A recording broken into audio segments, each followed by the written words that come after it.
And before we start our new lesson, we're going to have a motivational activity entitled Keep the Flag. So it's basically you're going to choose one of these 10 flags. So for example, I chose this one. This is from the country Vietnam. So I'm going to find its partner in this. So for example, I click this one. It's from the Philippines. So I wasn't able to match the flag together. So after that, we're going to proceed with another student until they match these flags all together. So based from the activity earlier, you already have an idea on what we're going to discuss today. So it's basically about flags that talks about different countries. So again, we are group 8 and we are tasked to discuss about the topic from monolingual to multilingual language programs and policies across ASEAN countries. So ASEAN countries, or ASEAN, is an association of Southeast Asian nations that was founded in Bangkok, Thailand. So the main language used in ASEAN is English. So it is an intergovernmental organization that consists of 10 countries. So the main purpose of ASEAN is to promote peace and stability in the region. So as you can see here, we have the ASEAN map that consists of the countries involved in the said organization. So we have Myanmar, Thailand, Malaysia, Singapore, Vietnam, Laos, Cambodia, Philippines, Brunei, and Indonesia. So these countries, they have the programs and policies, and that's what we're going to discuss today.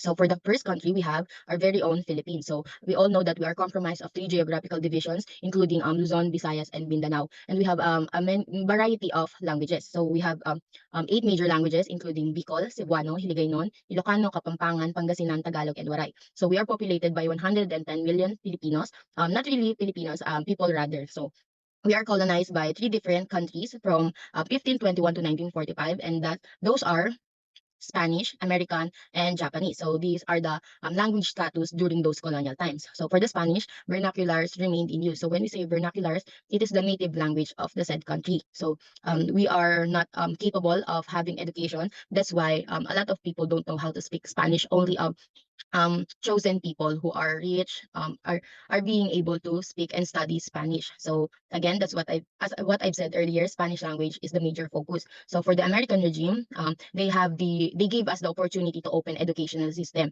and that's when we are able to study English language. So here we have English as medium of instruction. So they implemented the policy that English should be the medium of instruction during these times. So lastly, we have the Japanese regime. So during this era, a lot of Filipinos don't really learning the Japanese language. So English is still the medium of instruction. So for the language programs in the Philippines, we have first the foreign language enrichment exercise, or what we call FLEX. So it is a program in the Philippines, a monthly program that aims to create a conducive environment for language immersion. It also promotes linguistic and communication skills, and it also enhances the language proficiency of Filipinos. So this is an example of the poster of the FLEX. So as you can see here, they have a very diverse way of greeting with each other. So the next one is the Foreign Service Institute, or FSI. So it is a program that is really for the government officials. So that's why it says that it helps strengthen and upgrade the performance capabilities and recognize the importance of language proficiency in the conduct of Philippine diplomacy. Is when we have a representative that's going to represents the Philippines into other country. This is the programs that they need to attend in order to improve and strengthen their performance capabilities. So third, we have Catch Up Fridays. This isn't really a multilingual program, but I decided to include it because English is still learned in this program. So they dedicate half of their day reading their activities, and that includes subjects like English because we are trying to improve our English proficiency and reading comprehension, not just in English, but Filipino as well. So lastly, for the programs, we have the mother tongue-based multilingual education. This is one of the most known programs in the Philippines. So it's basically using the L1, or the first language, as the medium of instruction in early years of education. And then L2 is gradually introduced so that we will have the skill to transfer what we know across that language. So now we're going to move on the language policies in the Philippines. So the first policy is that in 1987 Philippines Constitution, Filipino was announced as as our country's national language. So English is also joined this as well. So for the second one, we have the Philippine Bilingual Education Policy, or BEP. So this is issued on the Department Order number 25 series of 1974. It is when so we have different subjects, right? So each of those subjects are taught in different language. So for example, history. Some history subjects are taught in Filipino language, but there are also subjects that should be taught in English language, just like English subject itself, math, science, and a lot of other subjects. So for the third one, we have the Executive Order number 335. It is the use of Filipino language in official transactions, communication, and correspondence. So it is promoting our own language by using it in official transactions. So the fourth one is the House Bill number 5091. So it is an act to strengthen and enhance the use of English. So it is it also promotes English language as the medium of instruction in our educational system, considering that this is our second language and we need this to be globally competitive. So now we're going to tackle about Thailand, that is also called Sham in early days. So it is located in the mainland of Southeast Asia, and it is about the same area as Spain or France. So I have a question in mind whether they adopt the language of Spain or France, considering that they are near with each other. So we have, as you can see here, they said that they are not colonized but have received Western influence. So around 1920s, the royals have influence for them to speak in English. So they thought that a lot of Thai, or basically Thai people, should also learn how to speak in English. So Thailand is populated with 71.7 million people. So these are the language programs in Thailand. First, we have the EP, or bilingual program. So it is the use of medium English as the medium instruction in both public and private Thai schools around the country. So one of the Thai schools that very popular in Thailand is the Tamsat University. So for the second one, we have the international program in higher education. So it's basically the development of English curriculum in Thai universities, not just learning but also teaching. So teachers or educators are included in this program. So for the third one, we have the roadmap for education reforms. So it is the promotion of foreign language and teachers development training. So training for educators is the aim of this program. So for the fourth one, we have the Language Institute in Tamsat University. So this is the university that I've mentioned earlier. It is located in Bangkok, Thailand. So the programs here in Tamsat University focuses on teaching English and promotes the correct use of English as well. So for the fifth one, we have the ISAN Cultural Maintenance and Revitalization Program. So it is also called ICMRP. And lastly, we have Patani Malay Thai Mother Tongue Bilingual Education Program, or MTBE. So the policies in Thailand is that the national language of Thailand is Thai, and it is declared by State Convention 9 of 1940. But aside from Thai, that is spoken by around 53% of the population, there are also other languages in Thai that is spoken by major of the population. We have Chinese, Lao. So for the second one, we have the National Language Policy, Royal Institute of Thailand. So as what I've said earlier, the royals are influenced to speak in English. So this policy is drafted by the Royal Institute. So it says that every citizen should be fluent in Thai and other native languages in their country, because they thought that these languages are the national treasures of the said country. So aside from that, they also stated that Thai people should also learn English and Chinese. For the third one, the compulsory policy, or it is when we say compulsory policy, it means that you are legally required to abide this policy. So this law mandated that English should be taught in the fifth grade. So for the fourth one, we have the National Education Act of 1999. So it is to reform the Thai education and implementing or founding international schools. So international schools have a very broad programs, not only in Thai language, but also other languages. That's why it is called international schools. So lastly, we have Vietnam.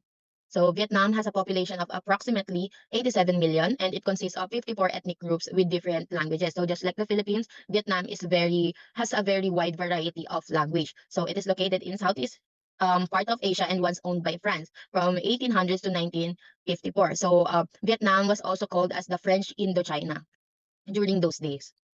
So we have the language programs in Vietnam. So first we have the Natural Science and English Training Center. Based from the program itself, it says that it trains not only in-service teacher but also pre-service teacher to improve their English proficiency. So for the second one, we have bilingual education program for children of minority groups. So it is the program that talks about the use of mother tongue as medium of instruction in early years of education. Just like the program you have here in the Philippines, they also promote their L1 first before jumping into another language.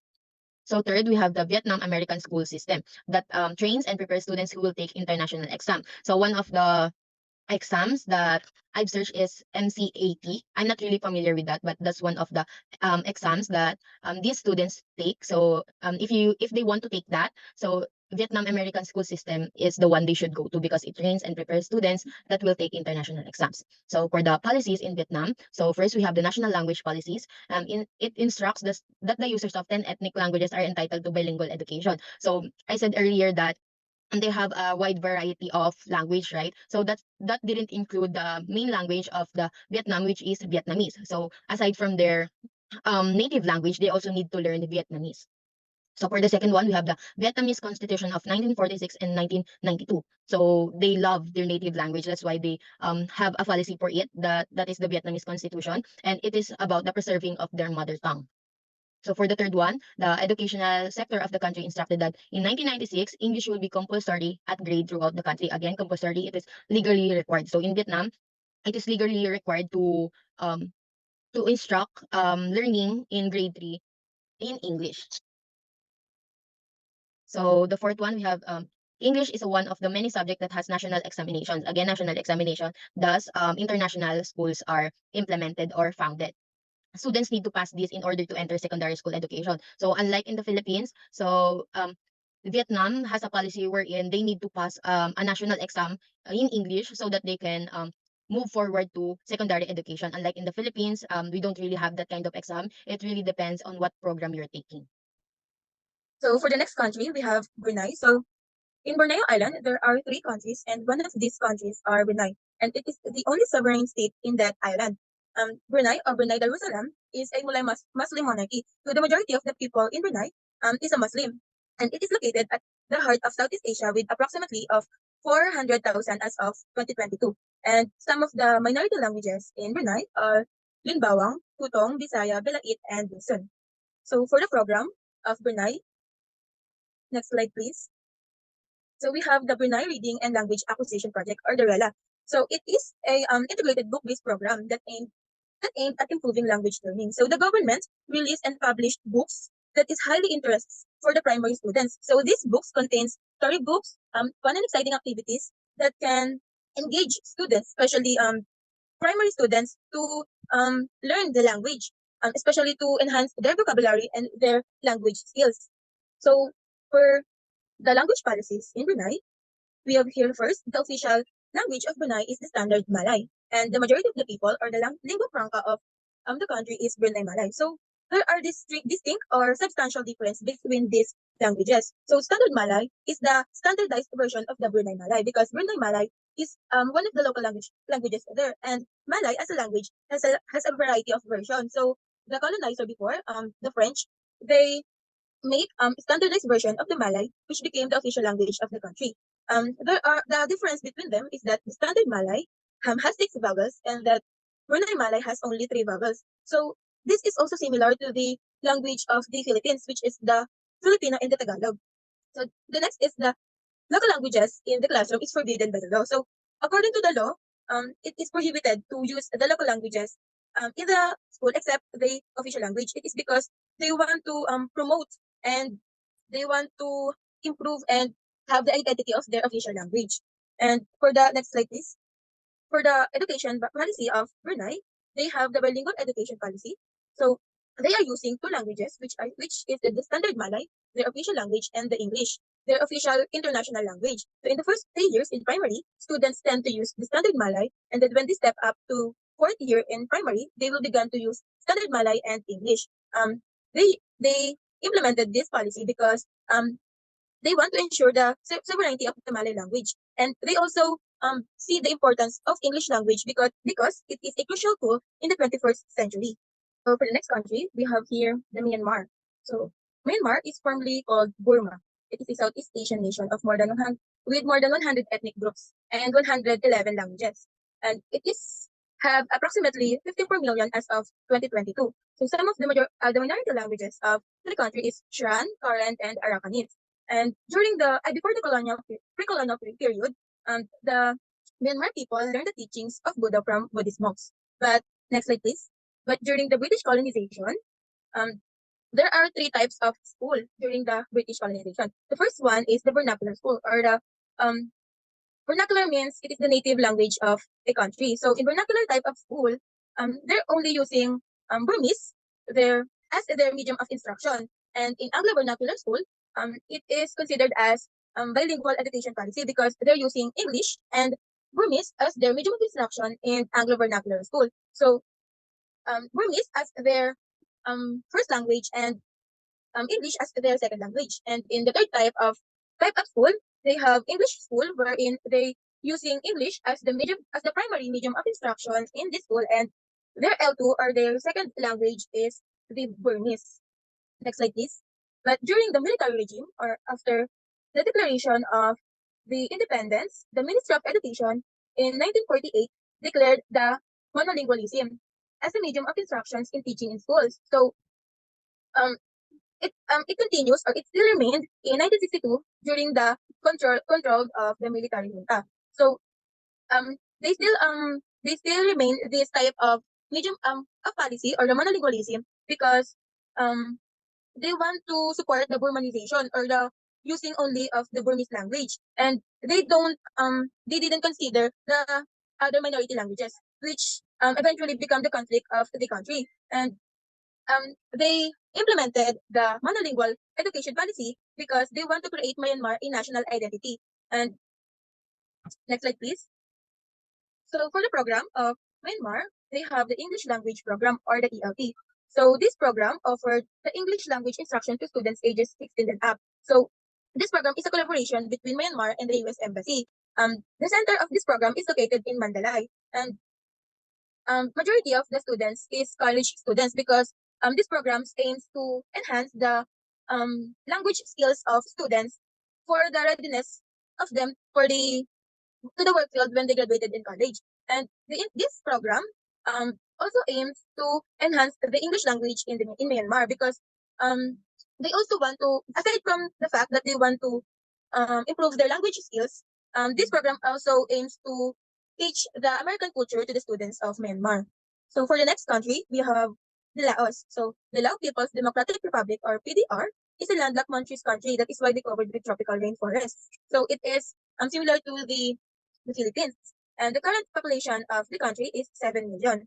And the majority of the population in Laos is youth, so ages 25 below, has the majority of the population in Laos. And for the policies of Laos, their official language and the majority of the people or lingua franca of the country is Lao. And Lao is a language that has a variety of um, version, just like the language of Brunei. So it has a variety of version. And there are more than 80 spoken languages in the country. And the medium of instruction in Laos is the Lao because they want it to promote as the national language. So 40% of the people there speaks the minority languages. So 60% speaks the official language. So this 80 official spoken languages is the official and recognized by the government and by the law. And each languages have their cultures, but not all of these have scripts. So next slide, please. So for the program in Laos, they have the Spoken Lao program. So this program is stand for the grade 1 students that is not speaking or non-Lao speaking because according to a study, majority of primary students in Laos tend to drop off the school because as what I said earlier, Lao is the official language in the country, but it is not but there is a confusion to the teachers in the policy because um there are a lot of variety of that Lao languages. So the teacher is confused of what specific dialect of Lao they were going of what they're going to use in the classroom. So that some non for example, in a central place or a school in a central Lao, they're using of course the central languages there. But when a student enrolled in that school, for example, from the northern part of the Laos, and they tend to enroll in central school, so they don't or they didn't understand that the speaking language is there because there is a distinct difference between the dialect of the central Lao language and the northern or southern Lao languages. So this program aims to help the non-Lao speaking to improve their speaking in the official languages. So weekly, they're going to have 3 additional hours to instruct by the teachers. So the government releases books and give seminars to the teachers. So for the next country, we have the Myanmar, the Cambodia rather, the Cambodia. So Cambodia is a country in mainland Southeast Asia. the area is approximately 181,035 square kilometers. And Cambodia was integrated into the French Indochina Union in 1887 along with the French colonies and protectorates in Vietnam because according to history, Vietnam and French tend to become the protectorates of the Cambodia. So the ancestors of in Cambodia speaks French and Vietnamese.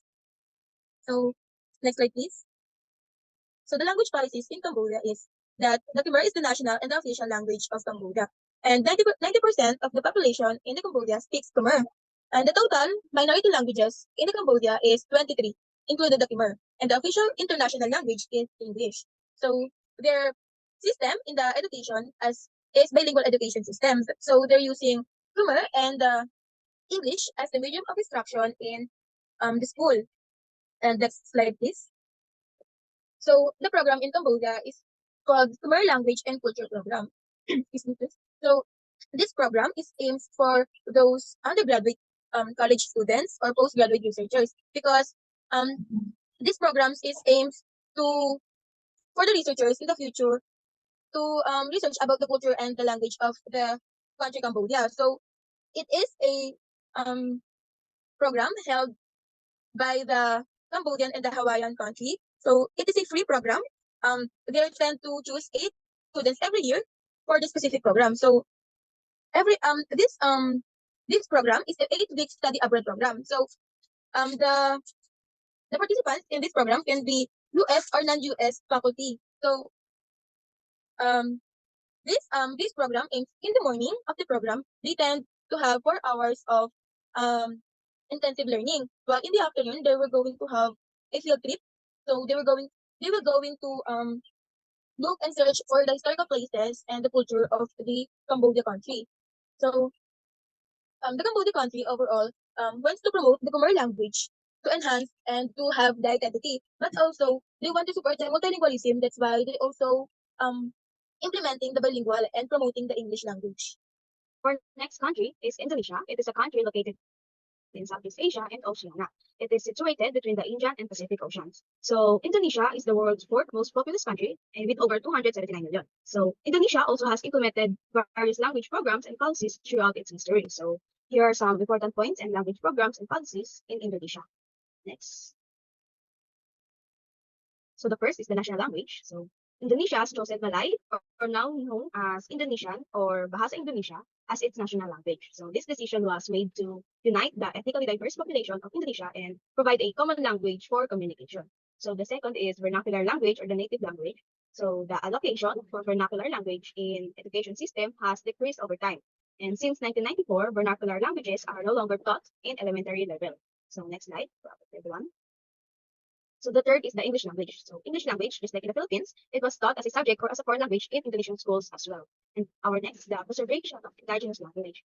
So while Indonesia has successfully implemented its national language policy, it faced challenges in preserving indigenous language and promoting English as an international language. So if we compare countries like Malaysia and the Philippines, both of them have focused on developing English for global purposes. So next.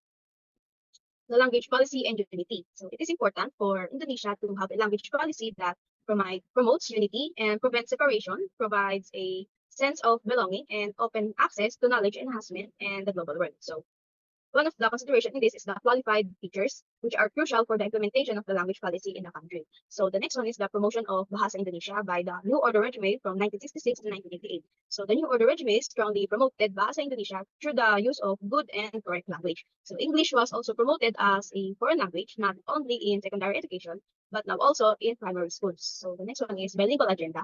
So during colonial period, the Dutch language was used alongside Malay as part of the bilingual agenda in the Indonesian language policy, and this agenda continued until in the early 1900s in the country. So the next one is the language program in Indonesia, and we have the LSI immersion program. So language immersion programs in Indonesia, such as the LSI immersion program, aim to provide participants with the necessary context to use Bahasa Indonesia on a daily basis. So these programs strive to keep participants immersed in the Bahasa Indonesia throughout the duration of the program.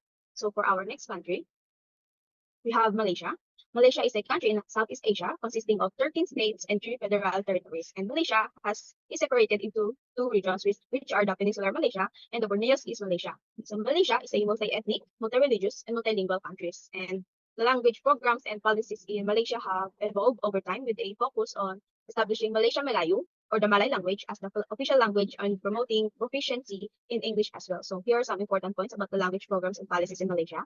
So the first one is National Language Policy. So after gaining the independence in 1957, the Malaysian government initiated a program to establish Bahasa Melayu as the official language, and it was intended to be used in all government functions and as the medium of instruction at all levels of education.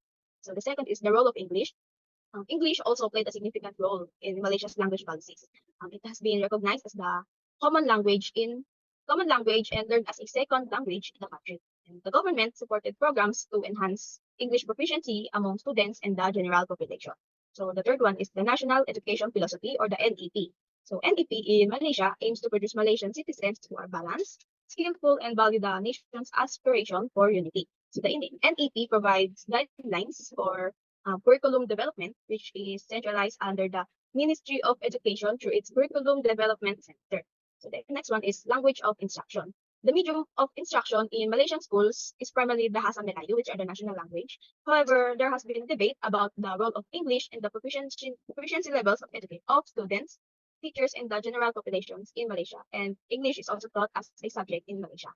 So the next one is the preservation of mother tongue. So Malaysia's language policies also recognize the importance of preserving and respecting the mother tongue and other indigenous languages as well. So the status of this language is not influenced by the emphasis on Bahasa Melayu and English. So the next one is the language planning, and it also explains the social cultural factors. And so language planning in Malaysia takes into account social cultural factors, and it aims to maintain the dominance of Malays while also recognizing the importance of the English language. And the prestige of English in Malaysia has been upheld, especially in education and other important domains. So the next one is the language program in Malaysia. We have dual language program. So the DLP, or dual language program, initiated in 2016 in selected Malaysian primary and secondary schools. And its core purpose is to provide students with the opportunity to study science and mathematics in English language, and producing Malaysians who are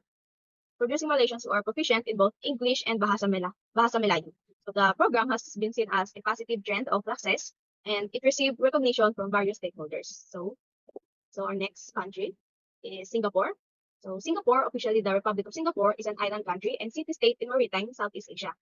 Singapore also has implemented various language programs and policies to promote bilingualism and multilingualism among its population. So here are some important points about the language programs and policies in Singapore. So the first one is the bilingualism policy. So bilingualism has been the cornerstone of Singapore's language policy since the People's Action Party came to power in 1959. So the policy emphasizes the use of English and the mother tongue languages such as Mandarin for the Chinese community, Malay for the Malay community, and Tamil for the Indian community. So the second one is bilingual education. So Singapore implemented a compulsory bilingual education system in 1966, and the aim was to provide students with proficiency in both English and their mother tongue language.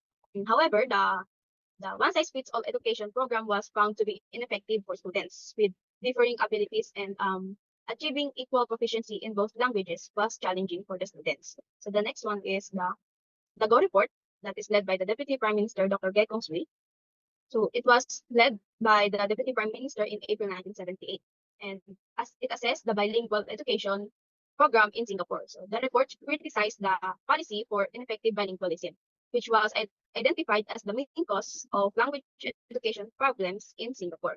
The next one is the importance of English. So English is considered as a crucial language in Singapore due to its status as a global language, and also for its relevance in trade, business, and technology. So the government recognized the need for high levels of English competency to facilitate effective communication on the global platform. So the next one is the Singlish. It was the Singapore's colloquial English and is accepted by some as an essential marker of Singaporean identity, but deplored by others due to its lack of international intelligibility. So the government labeled Singlish as a handicap and emphasized the importance of using the standard English only. So the next one is the language proficiency. So language has seen an increase in language proficiency over the years, And the proportion of the resident population age 15 and above who claim to be literate in English increased from 56% in 1990 to 77% in 2010. So additionally, the proportion of the resident population claiming to be literate in 2 or more languages increased from 40% in 1990 to 68% in 2010. So the next one is the language program in Singapore, which we have Speak Good English movement. So the Speak Good English movement was launched to promote the use of the proper English in Singapore. It has engaged the public through radio shows, television programs, and awards for inspiring English teachers. However, the movement has also made controversy as the government endorsed the usage of Singlish or the Singaporean English on certain occasions. So we are done explaining or discussing the language programs and policies in the ASEAN countries. We will now have our quiz, and it is a 5-item quiz identification. So I hope that you learned a lot from our discussion and thank you for participate.